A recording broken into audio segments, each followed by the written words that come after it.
Hello Ananya. Hi sir.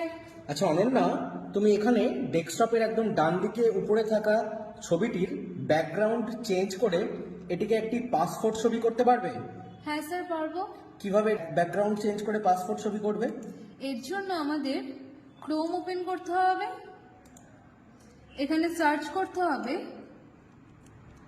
Cut out pro, এরপর enter press করতে হবে। এরপর এখানে কাট আউট প্রো এর আন্ডারে থাকা পাসপোর্ট ফটো মেকার অপশনে ক্লিক করতে হবে। এরপর আপলোড ইমেজ অপশনে ক্লিক করতে হবে। এরপর আমাদের ছবিটি সিলেক্ট করে নিতে হবে। এরপর ওপেন অপশনে ক্লিক করতে হবে। এখানে আমাদের ছবিটির ড্রেস চেঞ্জ করার জন্য আমরা এখান থেকে যে কোনো একটি ড্রেস সিলেক্ট করে নেব।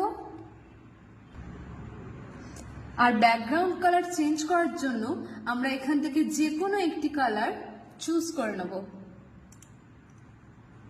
এরপর এখানে ডান অপশনে ক্লিক করতে হবে।